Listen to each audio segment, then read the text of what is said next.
Eu queria pedir que você que está aqui conosco, pegasse a sua Bíblia e abrisse em 1 Samuel, por favor. Você que está em casa, se tiver uma Bíblia, abra em 1 Samuel, enquanto eu retiro aqui a minha máscara, por favor.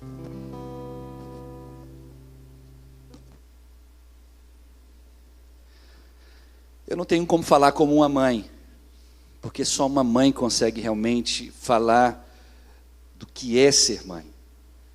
A gente tem uma noção a partir daquilo que a gente lê, a partir daquilo que a gente imagina, daquilo que a gente pressupõe ou convive. Mesmo como um filho, com a experiência de filho que tenho, ou mesmo como um pai, vendo Maíra cuidando dos filhos, juntando a experiência da minha mãe, a experiência da esposa, das amigas, das irmãs, eu jamais vou conseguir expressar aqui o verdadeiro sentimento do que é ser mãe. E eu nem sei, olhando para aquilo que a palavra diz, se de fato existe alguém que consiga expressar melhor esse sentimento do que o próprio Deus. Por isso que ela muito bem, a Larissa muito bem falou, usando o texto de Isaías, quando Deus, ele, ao comparar e falar desse sentimento tão nobre que é o sentimento feminino, quando se fala de uma mãe para com o filho, quando Deus tenta dizer assim, olha, ainda que a mãe desampare um filho, eu jamais te desampararei. Tentando demonstrar que o sentimento maior, mais nobre, mais forte que existe na terra, não é o sentimento que um homem tem por uma mulher, ou que uma mulher tem por um homem. Você pode amar loucamente uma esposa, uma mulher, uma namorada, ou loucamente o marido, a ponto de você se jogar na frente de um carro por alguém. Mas o que você é capaz de fazer por um filho, quando você é uma mãe que está com as suas faculdades mentais, por assim dizer, em dia, normais, você pode ter certeza que nada se compara a esse sentimento. E Deus sabiamente chega a dizer, olha, você sabe esse sentimento forte, mais forte do que qualquer coisa, que é a mãe ter por um filho, eu, Deus, tenho mais forte ainda por vocês. Então nós temos sim motivos para dizer, Deus, eu te agradeço, eu te engrandeço, eu te exalto, porque existe alguém que te ama intensamente, existe alguém que te ama a ponto de dar o próprio filho para morrer por mim e morrer por você. A Ele seja a honra e a glória para sempre, amém. 1 Samuel, no capítulo 1, conta uma história curiosa, que eu quero compartilhar com você, e está a partir do versículo de número 5. Quem conhece a história da mulher que não podia ter filhos, a chamada Ana, levante a mão assim comigo, por favor. Quase todo mundo conhece a história da mulher que tinha a sua madre fechada por Deus. Eu prometo não me demorar nessa noite, mas eu quero falar um pouco dessa mãe. E no dia das mães, nada melhor do que falar dela. A título de curiosidade, você sabe de onde surgiu o dia das mães? Isso é antigo, gente, isso vem da Grécia. Se comemorava o dia das mães em memória da mãe dos deuses, Ria, como a gente costuma dizer lá no grego. Existiam duas divindades na Grécia, uma chamada Ria, outra chamada Cibele. Se comemorava em memória a mãe dos deuses gregos. Todos os anos se fazia uma grande festa em memória a essa grande mãe. Os anos foram se passando e nos Estados Unidos surge um movimento, com uma ideia, um movimento metodista inclusive, com cunho evangelicalista, para poder trazer a memória de uma grande mãe. E isso foi contaminando os Estados Unidos, até que por volta de 1914 surge o primeiro dia das mães lá. Aqui já foi, se eu não me engano, aliás, 1909 lá, aqui foi 1914. Aqui já foi com Getúlio Vargas que a gente conseguiu isso. Mas essa história de se comemorar o dia das mães surge lá no politeísmo. Foi o mundo politeísta que criou a ideia de se parar para comemorar o dia das mães. E por que eu estou falando isso? Porque é um dia especial, é um dia maravilhoso, é um dia que a gente para. Levante as mãos quem são as mães aqui nessa noite.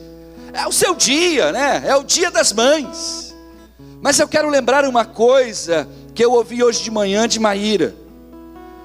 Ela estava falando para mim: Júnior, eu vou para a casa da minha mãe, vou ficar lá, passar o dia com ela, fica com os meninos. Eu disse: Maíra, hoje é o dia das mães, eu acho que é interessante que eles fiquem com você, porque eles vão querer ficar, eles estavam dormindo ainda.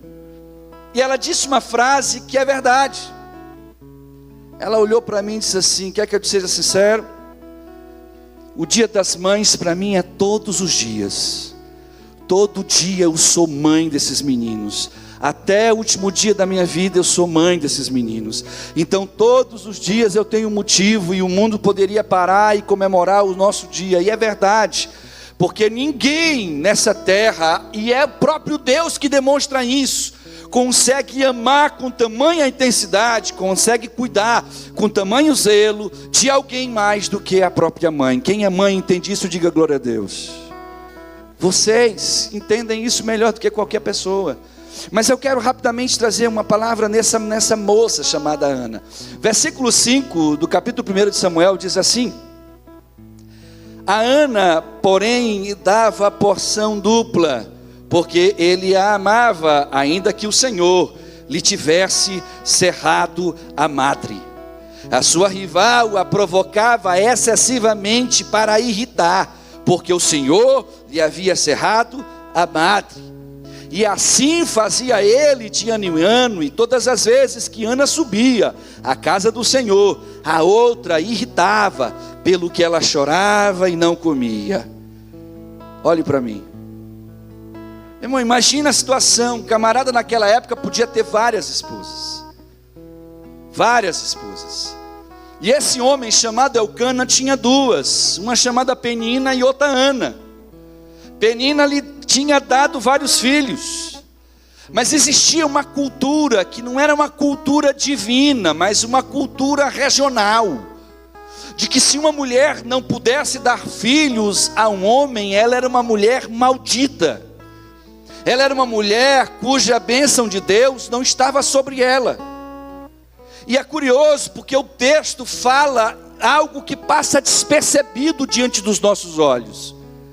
Ana era uma mulher que temia Deus. Ana subia todos os anos com o seu marido e iam até Jerusalém, aonde existia lá aquele tabernáculo, e eles ofereciam sacrifício a Deus, oravam a Deus, passavam dias ali na presença de Deus.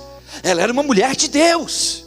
Ela era uma mulher que tinha comunhão com o Altíssimo, era uma mulher que orava, era uma mulher que você vai ver no próprio texto já, que tinha relacionamento com o Altíssimo. E quando uma mulher tem relacionamento, ela é uma potência no reino de Deus. Você pode ter certeza, toda mulher em qualquer igreja, se ela se dispõe a se colocar na presença de Deus, ela sacode a igreja, ela levanta a igreja, ela movimenta a igreja, porque o sentimento empregado por uma mulher naquilo que ela faz é mais forte do que do homem. É por isso que toda grande empresa multinacional procura mulheres para colocar em cargos dos quais exige confiança, responsabilidade e pontualidade. Porque se sabe que a mulher emprega não só o desejo de trabalhar, mas a emoção naquilo que ela faz. É por isso também que Deus não permitiu à mulher a liderança máxima dentro de uma igreja, porque sabe Deus que ela também empregará os seus sentimentos quando for decidir aquilo que é necessário decidir. E muitas vezes, pela emoção, se decide errado, quando na verdade precisamos usar a razão. Mas quando olhamos para isso, vemos nesse texto que ela era uma mulher de Deus. Se você ler o capítulo 1 de 1 Samuel, você vai ver uma mulher que tinha intimidade com Deus, e que a sua intimidade chegou a ser confundida por alguém que estava olhando ela orar. E aí quando você olha para essa grande mulher de Deus chamada Ana, ela tinha uma mulher do lado que a Bíblia chama de rival. Meu irmão, imagina aí, minha irmã, se você estando casada com seu maridão, já não seria fácil saber que ele é casada com outra. Agora imagina que esta outra mora com você e ainda é uma mala na sua vida. Realiza aí, minha irmã, Você já tem uma mulher que é uma segunda pessoa dentro da sua casa, que tem os seus direitos, tem os mesmos direitos que você, tem um quarto como o seu, tem a cama como a sua, e tem o seu marido. E além de tudo isso, ela ainda é sua rival. Ela não era sua parceira, ela não era amiga de Ana, porque existia relacionamento entre mulheres. Existiam mulheres que se relacionavam no sentido de sentimento, se relacionavam e aceitavam ambas amarem o mesmo homem. Não havia briga, não havia discussão, não havia problema, elas conseguiam conviver. Mas nesse caso de Elcana, não. Olha como essa mulher é uma mulher de Deus, meu irmão. A Bíblia fala que, a despeito de Penina, que a sua tradução quer dizer pedra preciosa, isso quer dizer que ela provavelmente era uma mulher muito bonita, porque se dava o nome por características. E aquela mulher que era chamada de pedra preciosa, a Bíblia diz que o marido dela não a amava do mesmo jeito que amava a Ana. Se Ana conseguiu despertar no marido um amor sublime, um amor maior, é porque ela era uma melhor esposa, era uma mulher mais honrosa, e muito provavelmente tinha qualidades que mexiam no coração do marido dela. Então ela não era uma mulher comum, ela era uma mulher especial, meu irmão.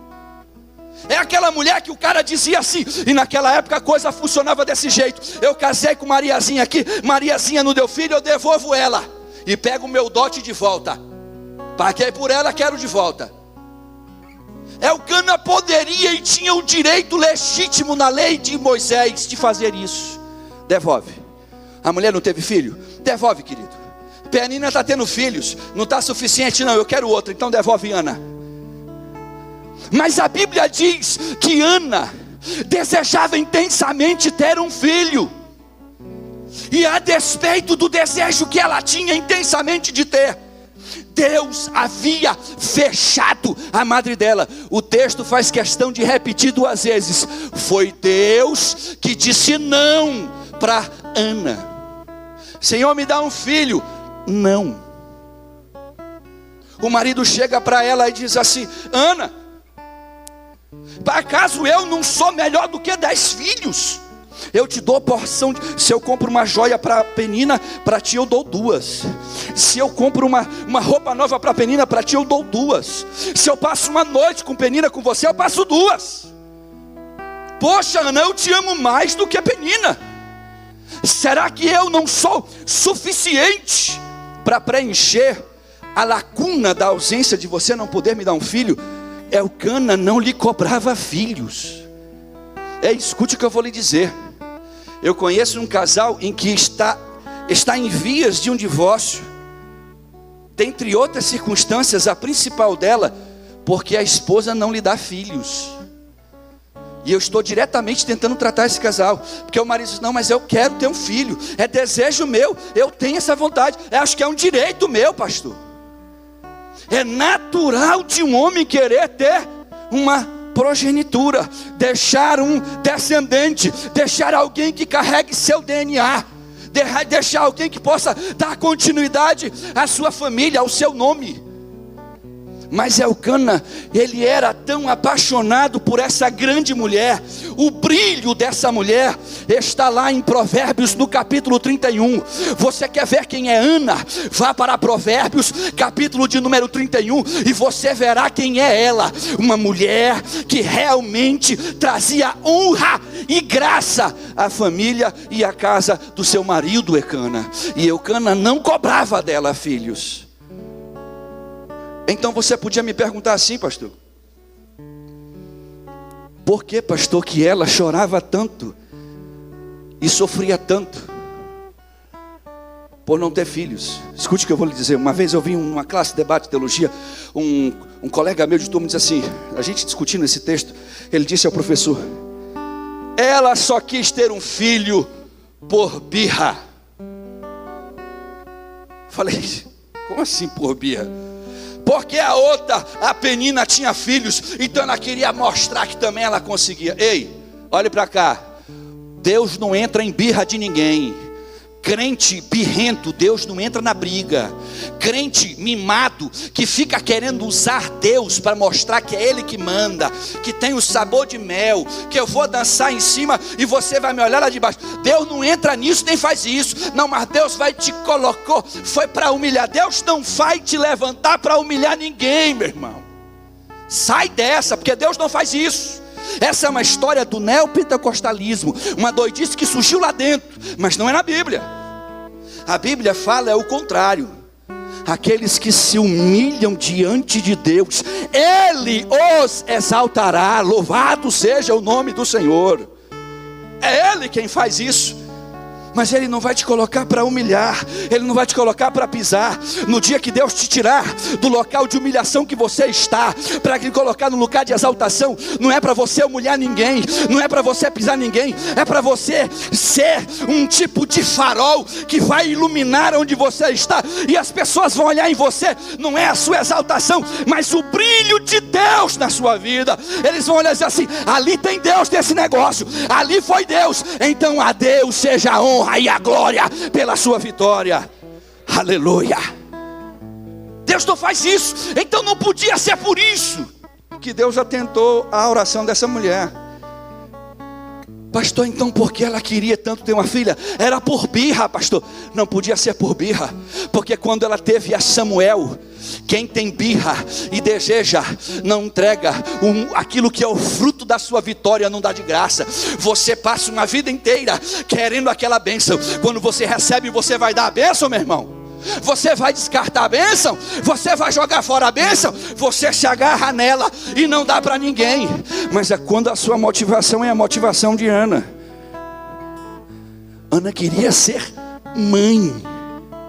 Ela não queria apenas ter um filho, ela queria ser mãe. Essa geração de hoje, feminista e apodrecida pelo pecado, instrui as nossas filhas a não serem mães. Quando eu estive na Espanha, conversando com alguns jovens, aquilo que a gente mais ouve, principalmente no meio feminino, minha irmã, é assim: mãe, Deus me livre. Lá na turma de psicologia, as mulheres que são mais ou menos bonitinhas, se você conversa com elas alguma coisa e você fala: você não tem desejo de ser mãe? Deus me livre, pastor, ser mãe. Como se ser mãe fosse uma maldição. Toda pessoa, escute o que eu vou lhe dizer, e se você é uma dessas, escute melhor ainda.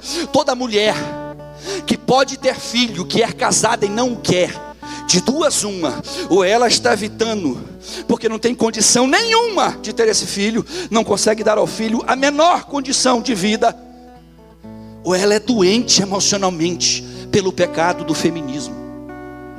Porque toda mulher, quando ela nasce, recebe uma alma feminina de Deus.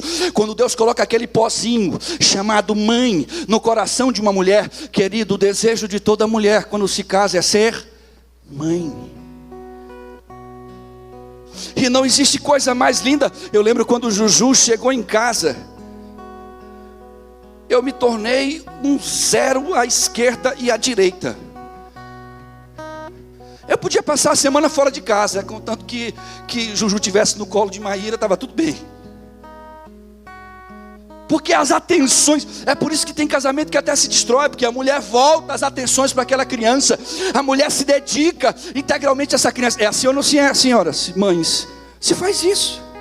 O marido, às vezes, se não tiver cabeça no lugar, ele pira, porque ele procura a mulher está focada na mãe, ele está lá fazendo amor com a mulher, a criança dá um suspiro, ela para e corre para ver o que é criança, porque isso é da figura feminina. Uma mulher saudável espiritualmente deseja ser mãe.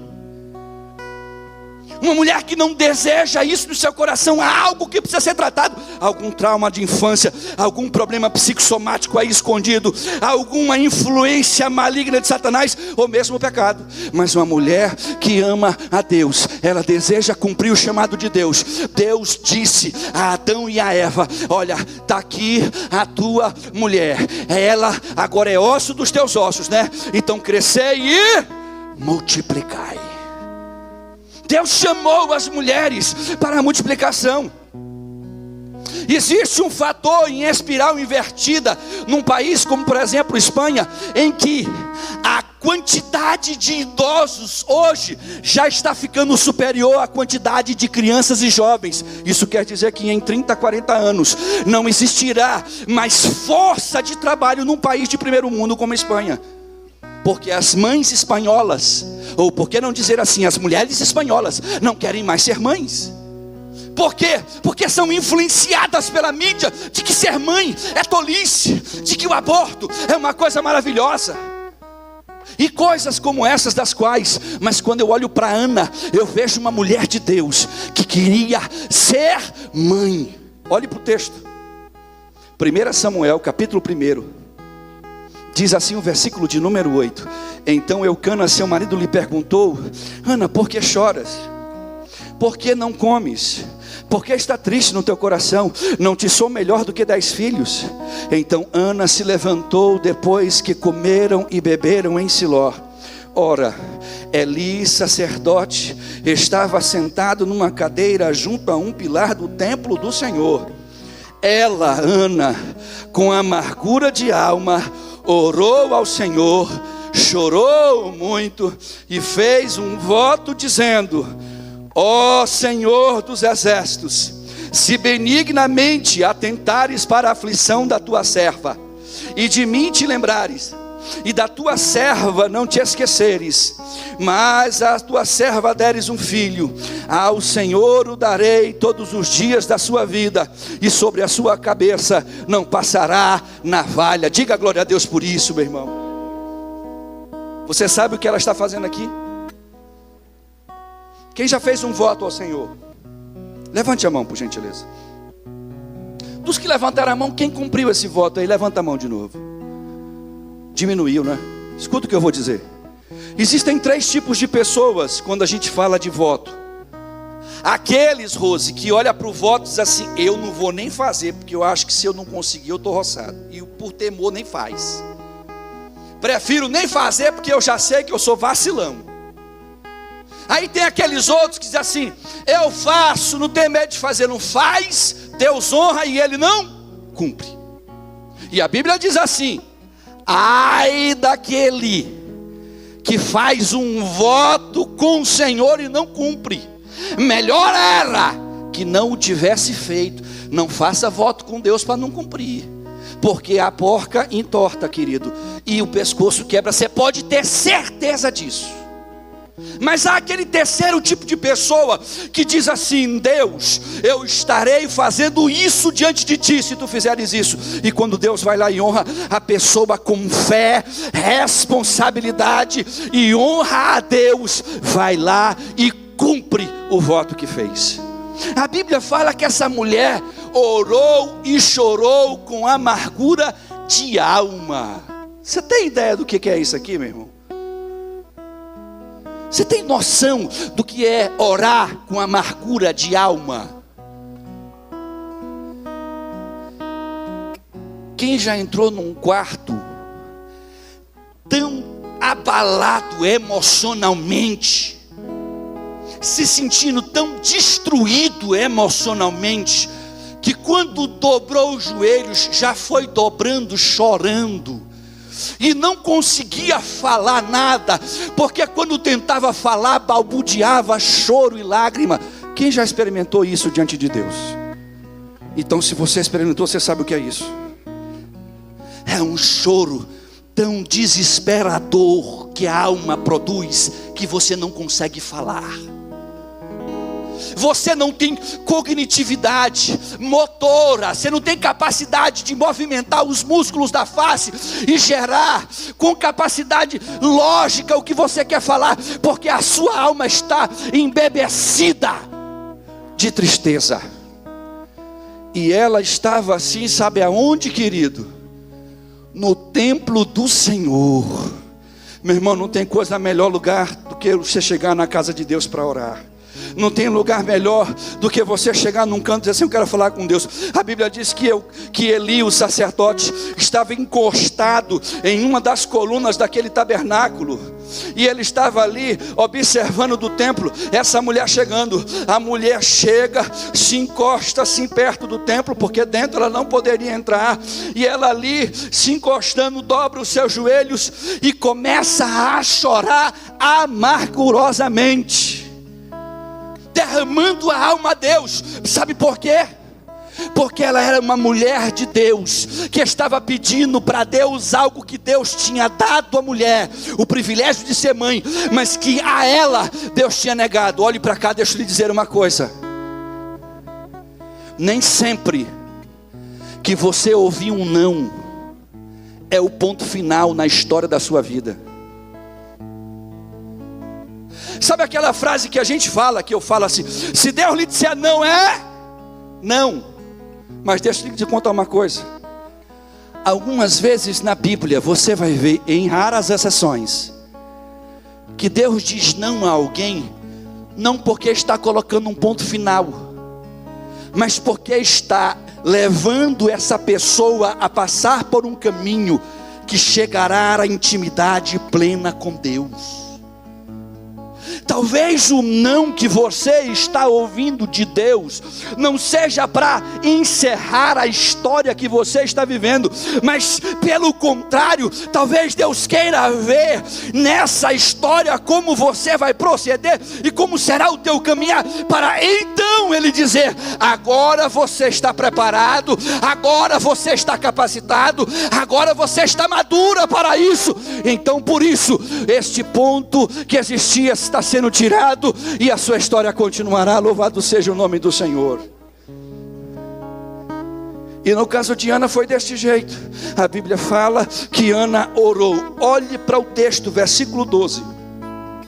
Ela faz um voto com Deus no versículo 10 e 11, e no 12 ela diz assim: demorando-se ela em orar perante o Senhor. Ela estava perante quem? Olhe para cá. Para de chorar com as amigas, meu irmão. Para de perder tempo com as amigas, minha irmã. Você quer ver lugar certo para chorar? É na presença do Senhor. Para de chorar na casa dos outros. Para de chorar pelo WhatsApp, pelo telefone. Para de chorar alfinetando na rede social. Para de demonstrar lá que você está bem quando não está. Sabe o que você tem que fazer? Tranca-se no quarto, dobra o joelho e diz: Senhor, eu preciso de um milagre. E Ele vai te atender. Porque Ele tem interesse de se relacionar conosco. Aleluia. Ele tem interesse de que nós estejamos na sua presença. Ele tem interesse de ver um filho dele dizer: Senhor, muda o quadro, reverte esse quadro, transforma esse quadro. Quem está entendendo isso aqui? Aleluia.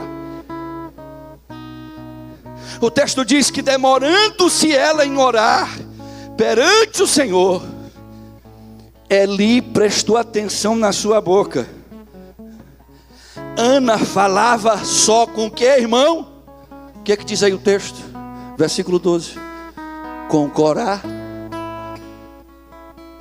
O texto fala que Eli prestou atenção na sua boca, mas ela falava com o coração, e os seus lábios se moviam, mas não se ouvia nenhuma voz. Eli ainda então teve por embriagada, e disse: até quando estarás tu embriagada? Aparta de ti o teu vinho. Ei, olha para cá. A mulher está lá desesperada, derramando lágrima diante de Deus, e não foi pouco não. Ela ficou na presença de Deus por algumas horas, chorando. E aí quando ela tentava falar alguma coisa, as palavras não saíam, porque a alma dela tentava gritar mais do que a própria boca. E estava lá o sacerdote, e o sacerdote a tomou por bêbada. Escute uma coisa que eu quero lhe compartilhar, para você dizer glória a Deus por isso. Você sabe qual é o maior privilégio que os pastores têm na face da terra? O maior privilégio é que nós não temos o poder de conhecer o coração de ninguém. Infelizmente, nessa nação é ensinado que os pastores sabem. Então pastores são como lei. Se eles dizem para você, é lei, acabou. Se eles fazem uma leitura, mesmo que errada, daquilo que você pensa ou está sentindo, e ele lhe diz uma coisa em nome de Deus, você tem que aceitar porque foi o pastor. Na Bíblia a parábola não funciona assim, meu irmão. Na Bíblia você vai ver homens de Deus, você vai ver Eli errando em fazer uma leitura de um sentimento real e legítimo diante de Deus. Você vai ver Samuel, este que aqui está nascendo, agora depois já grande homem e homem de Deus, chegando na casa do pai de Davi e dizendo a ele: com certeza esse é o escolhido. E Deus diz: ei, tu está enganado, querido. Tu só olha aquilo que os olhos veem. Eu, Deus, só eu, louvado seja Deus por isso, só eu conheço e sondo os corações. É por isso que o salmista dizia: Senhor, tu me sondas, e só tu me conheces. Deus te conhece melhor do que ninguém. Talvez o seu marido não entenda, talvez a sua esposa não lhe conheça direito, mas existe um Deus que sabe aquilo que está no seu coração. A Ele você tem que abrir este coração. A Bíblia diz que Ana foi mal interpretada por Eli. E aí no versículo 14 ela responde. Ele diz assim: até quando? Ele diz: até quando estarás embriagada? Aparta de ti o teu vinho. Porém Ana respondeu: não, Senhor meu, eu sou uma mulher atribulada de espírito. Eu não bebi vinho, nem bebida forte, mas estava derramando a minha alma perante o Senhor. Não tenhas a tua serva por filha de Belial. Da multidão dos meus cuidados e do meu desgosto tenho falado até agora. Olha o que essa mulher falava com Deus, aleluia. Eu fico olhando quantas vezes nós buscamos o conselho no lugar errado, minha irmã. E quando nos damos conta, estamos no meio de um monte de pessoas que estão falando mal uma das outras. Sabe-se por natureza que a mulher tem a necessidade de se comunicar, tem a necessidade de falar, tem a necessidade de abrir, enquanto que o homem é muito mais introspectivo, é muito mais fechado, gosta de resolver os problemas sozinhos, gosta de, por natureza masculina, não compartilhar a dor com ninguém, a não ser consigo mesmo. A mulher sente a necessidade de expor, mas eu vou lhe dar um conselho bíblico: quer expor a sua dor, exponha para Ele. Ele conhece, Ele sabe o que você precisa, Ele sabe realmente do que você precisa. Talvez com quem você esteja se aconselhando, essa pessoa não entenda, não conheça a gravidade, mas Ele conhece e tem poder para fazer milagre.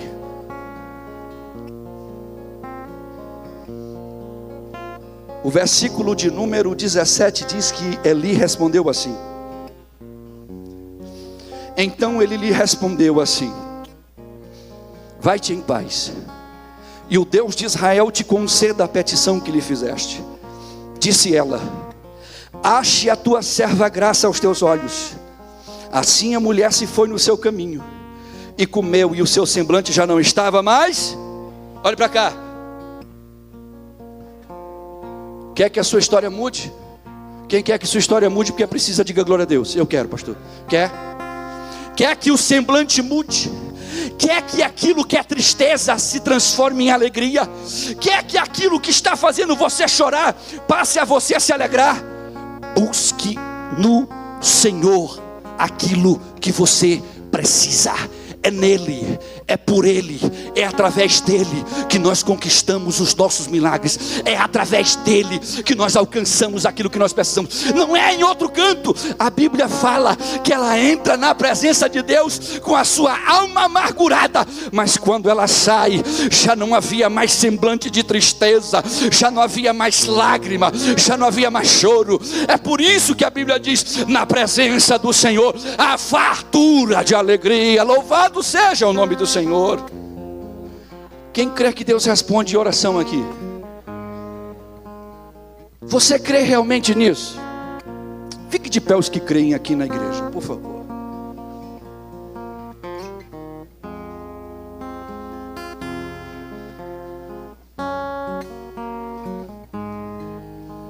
O texto diz que Eli subia com Penina em Ana todos os anos.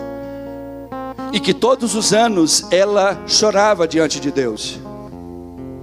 Mostra que ela era uma mulher persistente. Mostra que ela era uma mulher que insistia com Deus.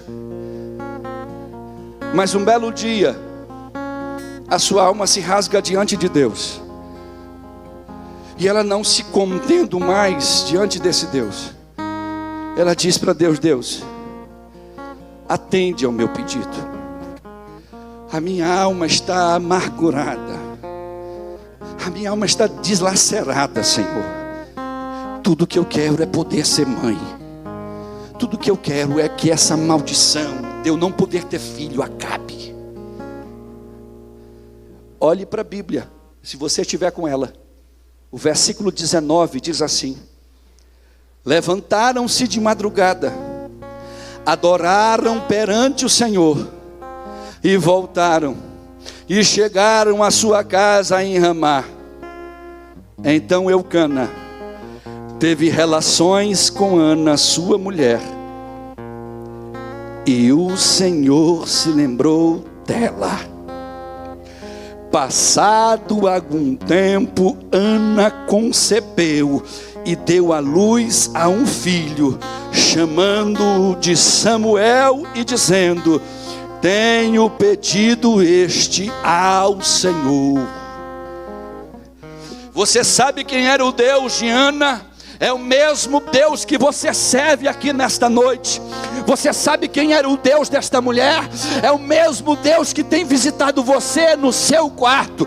É o mesmo Deus que quando você não consegue falar, porque as lágrimas são mais fortes, porque a alma está dilacerada, é o mesmo Deus que te visita naquela hora.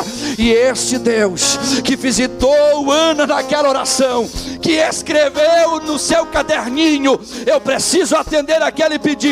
No dia que ela foi visitada pelo esposo, a Bíblia diz que Deus olhando, olha que coisa linda. A gente não consegue vislumbrar isso, Adivone. Deus me olhando tendo relação sexual. Meu Deus, Deus é santo demais para ver uma coisa dessa. Deus estava olhando, e ao olhar para eles, Deus lembra daquele dia: essa mulher estava me pedindo um filho. E ele vai lá nos anais da sua memória e ver ela chorando amargurosamente e dizendo: se tu me deres esse filho eu criarei para te ser um servo. E a Bíblia diz que Deus, se lembrando de Ana, ela concebe um filho 1 ano depois. E quando este filho nasce, ela chama de Samuel, que para muitos foi um dos maiores profetas que a terra conheceu. Essa mulher leva este menino à casa do Senhor todos os anos, instrui esse menino, ensina esse menino, faz o voto do Nazireu sobre ele, não lhe permite que navalhas cortem o seu cabelo, e o leva a ser um profeta e um homem conhecido por vários livros e citados por vários momentos da Bíblia. Você sabe por que esta mulher fez isso? Porque quando este menino nasceu, ela disse: meu Deus ouviu a minha oração, então o meu filho será um instrumento nas mãos dele, meu filho será bênção nas mãos de Deus. Meu querido, minha querida, leve o seu filho para a casa de Deus, leve a sua filha para a presença deste Deus. Pastor, mas o meu filho está no mundo. Chore de joelhos na presença daquele que muda quadro, que liberta, que cura, que transforma, porque Ele é poderoso para fazer milagres. Eu quero que as mães nessa noite levantem as mãos comigo. Agora eu quero pedir que os filhos levantem as mãos comigo. Senhor, nós queremos nessa noite te agradecer e te engrandecer,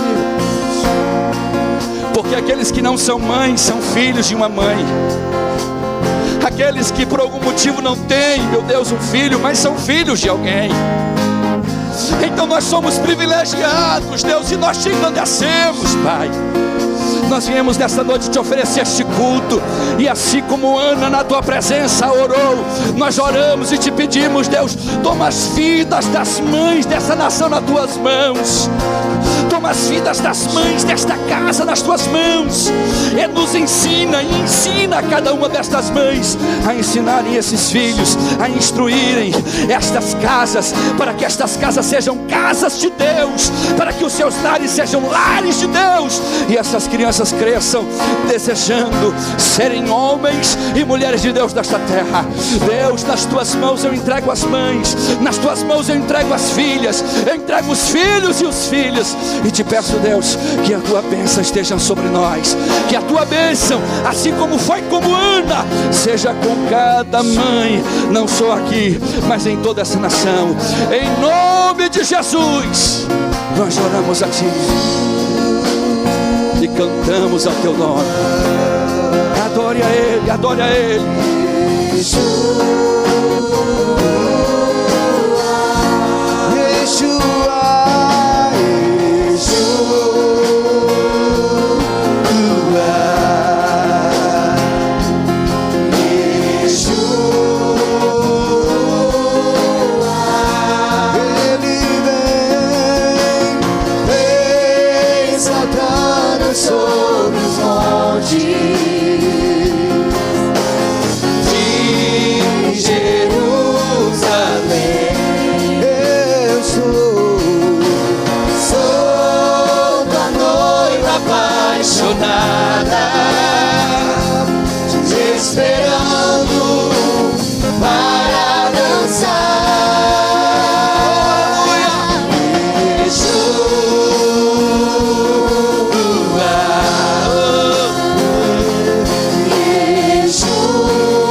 Sua mão, adore a Ele, aplauda a Ele, exalte a Ele, glorifique a Ele. Nenhum amor se compara ao dele por nós. E antes que eu possa orar, aleluia, talvez a coisa mais linda falada por Larissa aqui nessa noite foi do privilégio que nós temos. Irmãos, se você tem sua mãe viva, levante sua mão e agradeça a Deus. Diga: Senhor, obrigado. Só quem perdeu a mãe sabe a dor que é chegar num dia como esse, não poder estar lá dando um abraço nela.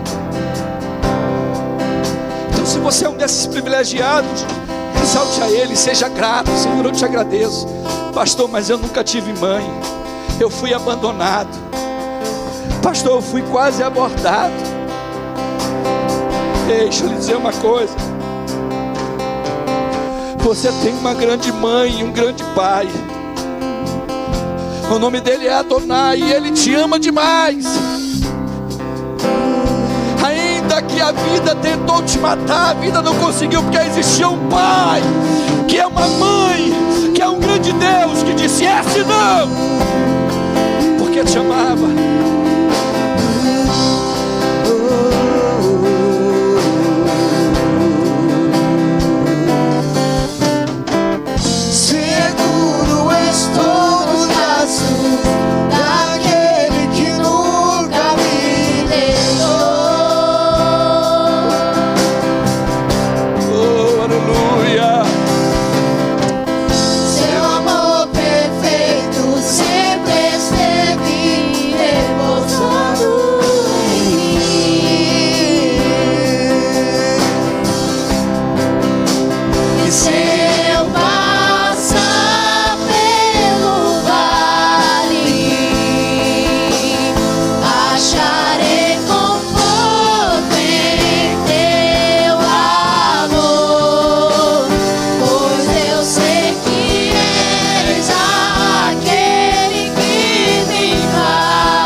tem um porto seguro. Em teus braços eu Você tem um pai que te ama, que é como um amor maior do que a de uma mãe. Aleluia. Em teus braços é o meu descanso.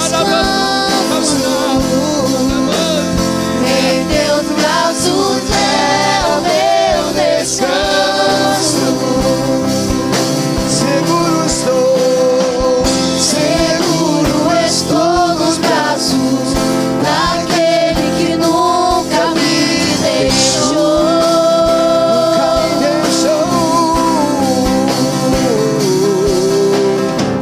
Seu amor perfeito sempre esteve repousando em mim.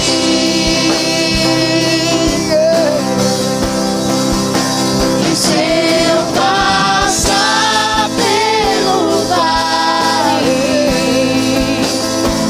acharei conforto em teu amor, pois eu sei que és aquele que me guarda, me guarda. Em teus braços é o meu descanso. Aleluia. Em teus braços é o meu Paizinho querido, descanso. aleluia. Em teus braços é o meu descanso.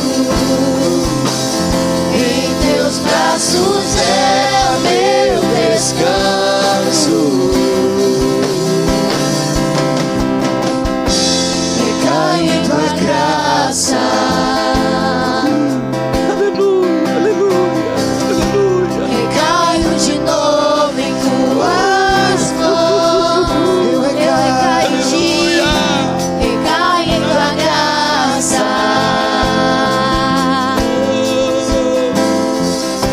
Recaio de novo em tuas mãos.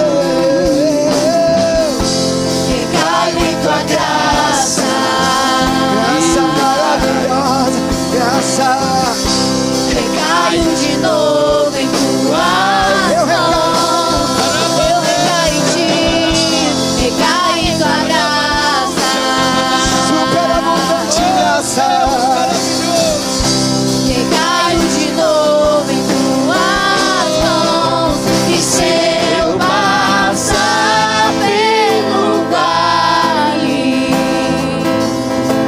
acharei conforto em teu amor, pois eu sei que és aquele que me guarda, me guarda. Em teus braços é o meu descanso. Em teus braços é o meu descanso. Em teus braços é o meu descanso. Em teus braços é o meu descanso. Eu quero dizer a todas as mães, sejam mães biológicas ou mães de coração, parabéns às senhoras, parabéns àquelas que, entendendo o seu chamado, entenderam que não foram apenas colocadas neste mundo para gerar filhos, mas para gerarem servos e servas. Que possamos educar os nossos filhos na presença dEle, que possamos apresentá-los a eles todos os dias. Deus, todos os dias, meus filhos estão nas tuas mãos, que para isso estamos aqui nessa terra. E eu quero aproveitar e dizer que se existir alguém aqui nessa casa que gostaria de entregar a sua vida para Jesus Cristo, você pode sair do seu lugar e eu vou orar por você. Se você deseja dizer sim para Jesus: pastor, eu quero ser uma serva de Deus hoje, eu quero entregar minha vida para Jesus, eu quero ser um servo de Deus hoje, eu quero entregar minha vida para Jesus. Nós estamos aqui para orar e apresentar a sua vida a Ele. Uma coisa eu lhe digo: o Deus de Ana é o mesmo Deus de hoje. É o Deus que está aqui nesta casa. É o Deus que sonda os corações, que conhece você por dentro, e que mais do que tudo, assim como desejava ter relação, intimidade, relacionamento com Ana, Deus quer ter isso com você. Que Deus em Cristo abençoe a sua vida, abençoe a vida daqueles que estão me assistindo. Que Deus em Cristo nos faça entender que o amor de Deus é o maior amor que existe no universo. Mas abaixo desse amor, nenhum amor se compara ao de uma mãe. Quem é filho, levante a mão. Honre seu pai, honre a sua mãe. A Bíblia diz, como mandamento do Senhor, que nós devemos honrar os nossos pais e mães, para que os nossos dias se prolonguem nesta terra. Honre a mãe que você tem viva, e honre o pai que você tem vivo, porque assim você viverá na presença desse Deus por muitos anos. Desonre e quebre isso, e você verá o peso do que é a sua vida ser contada, e os minutos da sua vida serem tirados, porque Deus honrará a palavra dele, e acrescentará anos de vida àqueles que realmente honram os seus pais. Deus em Cristo te abençoe. Eu quero pedir que você sente só um minutinho.